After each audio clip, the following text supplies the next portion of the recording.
Okay. Ooh. Wow. Pretty cool. Wait, what?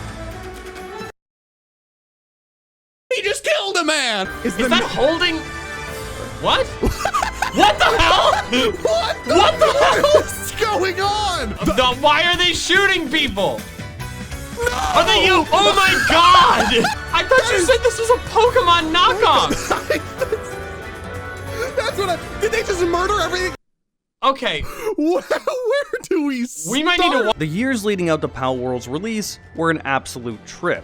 It seemed like every trailer we got, the game introduced some new ridiculous thing you could do. I, like many of my friends, thought this game was just going to be a joke at first. But the more footage I saw, the more it actually looked competent? Hey, Jarek here, and my entire friends list is playing Palworld. I can't even see another game on my Steam friends list. It's all Palworld. And it's not just my friend group. It's the entire internet. Palworld has sold 7 million copies in just 5 days.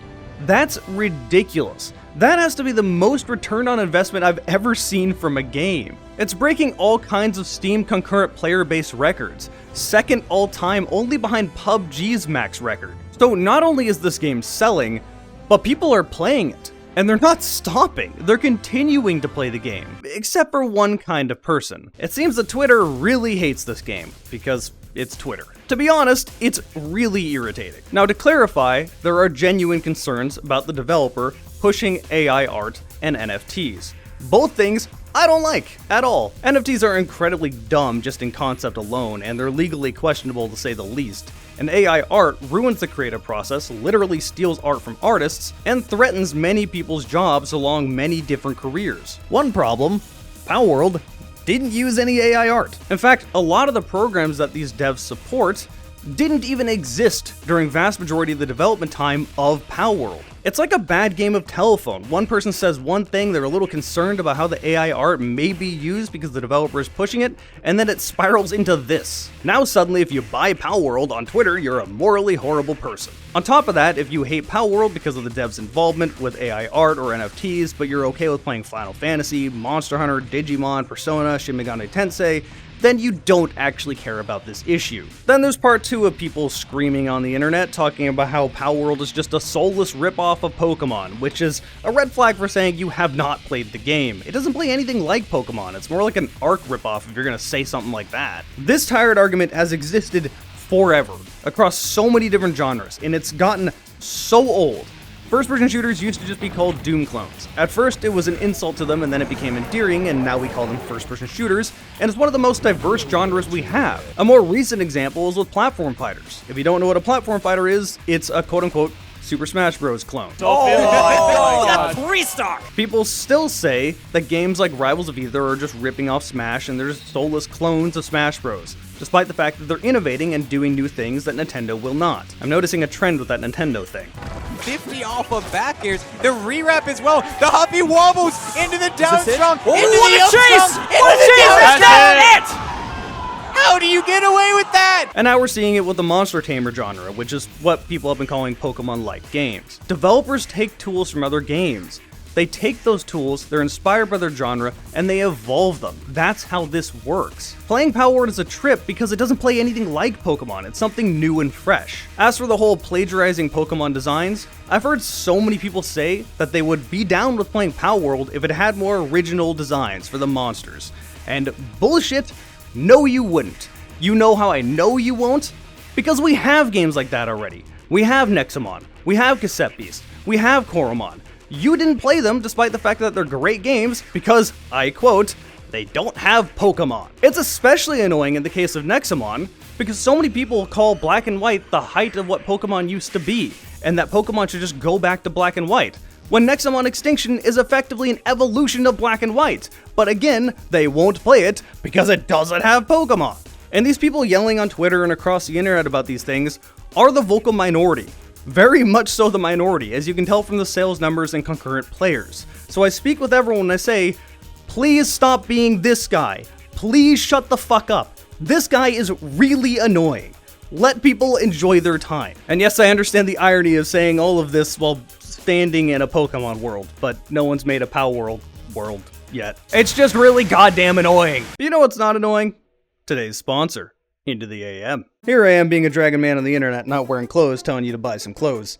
Look, they don't make them this big and they'd rip on my spikes anyway, don't worry about it. To break the fourth wall, I do actually wear these clothes all the time. And if you go to IntoTheAM.com/dragonshirts, you'll get 10% off site-wide, like always. And this does stack on top of deals. But what does IntoTheAM offer you? Why should you even care? Well, because their clothes are soft, comfortable, they stretch, they look good. I'm wearing them right now underneath what you can see. I've gotten my friends to buy them with or without the link. I do genuinely support these products. I like them a lot. They make graphic tees with a bunch of really nice designs. They're constantly updating these and constantly getting in new shirts. They make comfortable boxers. You gotta protect that junk. If you need clothes, it is on their website. So again, check out IntoTheAM.com/dragonshirts and get 10% off site-wide. Also be sure to check out their best sellers to see what people are buying. Okay, now that this is all out of the way, let's actually talk about Palworld instead of complaining about everything around Palworld. God, Palworld is a trip to play. You come into it expecting a Pokemon clone, and then you don't get that at all. Let's start with the story.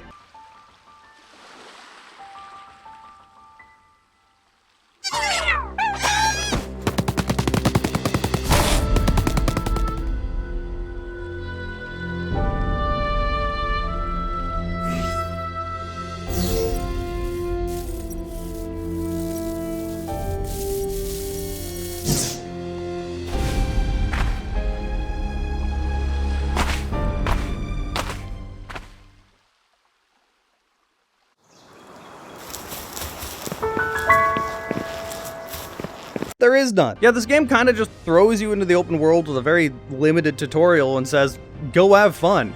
Which is a good thing, because the way the saves work is pretty much just like Ark or Minecraft. Every instance has its own save, so if you're joining friends' saves a lot, you're restarting a lot, and you don't want a 2-hour-long tutorial interrupting everything like every time you restart Pokemon.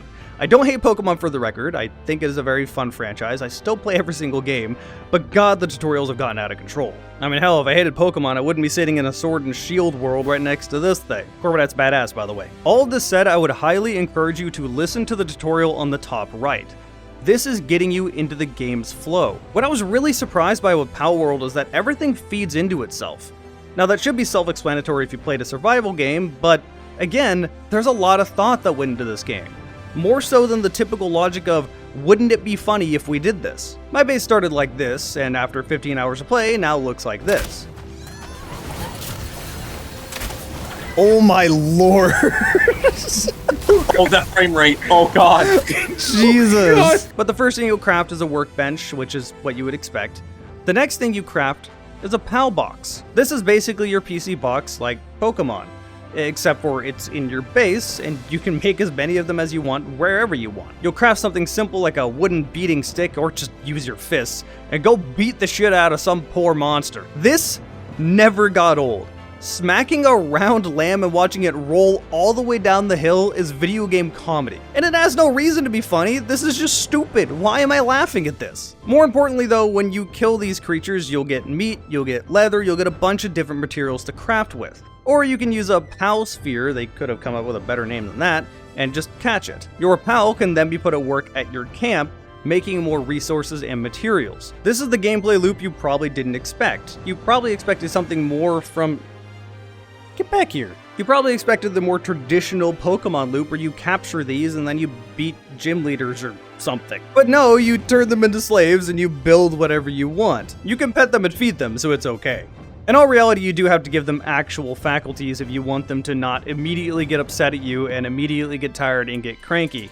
You have to build beds, you have to build them somewhere to eat, you have to build a bunch of this stuff to keep them happy and to keep making you resources. What actually is messed up is that in order to gain more resources, you can slaughter your own monsters. Now I refuse to do this. My friend, he might need to go to therapy. I need to speedrun this so you can leave, so you can reset the server. I actually need to do this. Hold on. Oh my What? god. Well, I need the leather. What the? Huh?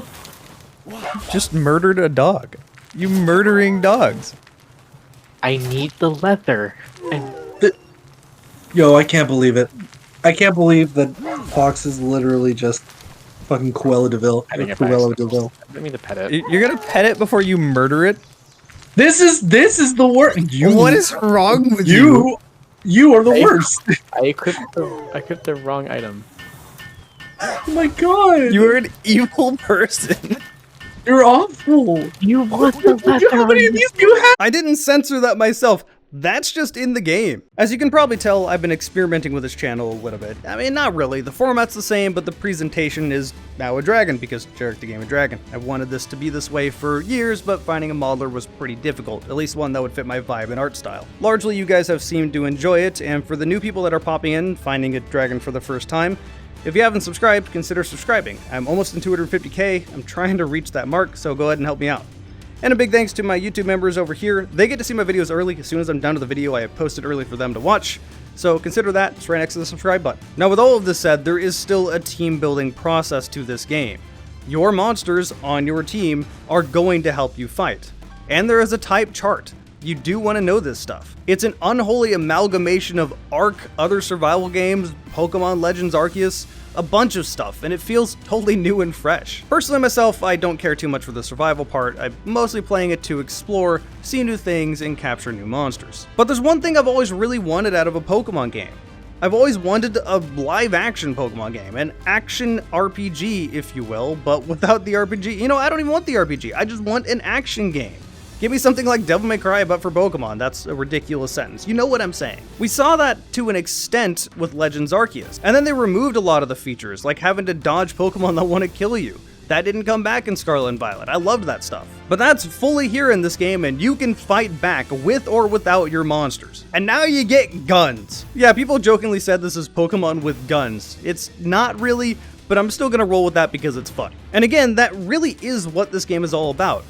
Wouldn't it be fun if you could do this? There's so many things you'd never think to do that work in this game, or so many little interactions that happen. A dead pal is going to get eaten by another pal. I think I have a bigger wingspan than Ho-Oh.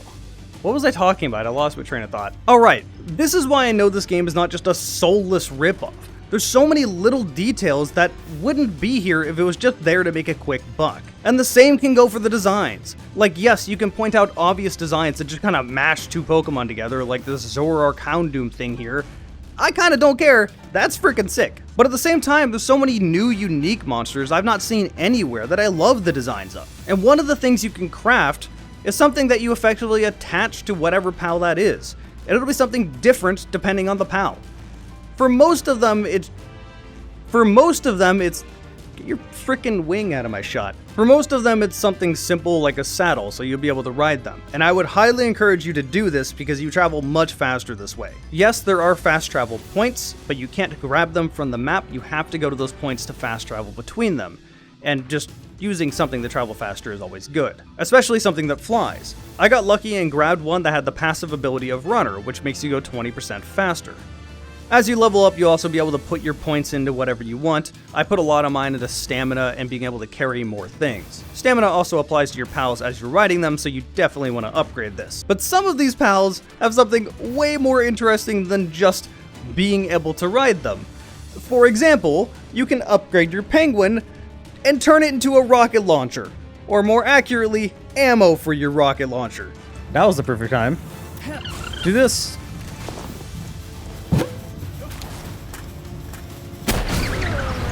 Oh my god! This is the kind of ridiculous stuff we saw in the trailer, and it's everywhere in this game, and it's better for it. I love the silly ridiculousness of this game, it just never gets old. On top of that, it has old-fashioned ragdoll of bodies flopping all over the place. It's just fun. It's silly video game fun, and I've missed this in games lately. As you can probably tell, I really have been enjoying Palworld. Much less for the survival crafting parts. I don't really care about those too much. In fact, one of my friend's whole goals was just to do all the crafting for me. I mean, I did it, don't get me wrong, but it was a struggle to actually craft anything because he wanted to craft everything before I could even get to it. And I do appreciate it, because that part of the game is, well, you just do it so I can get to the more fun parts, at least for me. The parts I really enjoy are just exploring throughout the world. You will find mini-bosses, and even shinies. The first shiny I found doesn't work like Pokemon. In fact, none of them do. They're not shiny because they're a different color. They're shiny because they literally sparkle shiny, they're bigger, and they'll have a special ability. They'll know different moves that they wouldn't usually learn. The first one I found was a chicken with Draco Meteor. Alright, attack them, chicken. Jesus Christ. You can also catch the mini-bosses at designated areas, and those respawn every hour or so. They'll give you materials you can't find anywhere else. And there's even more traditional bosses in these massive towers. This is the story part, but there's not really a story. Now, this game is in early access for $30, but what's here for $30 is pretty ridiculous. There's a lot. I played for 15 hours. This is all I found of the map. After I finish making this video, I'm definitely going to go back and play it some more. Now, this video was not intended to be a breakdown of how Palworld works, a real in-depth review.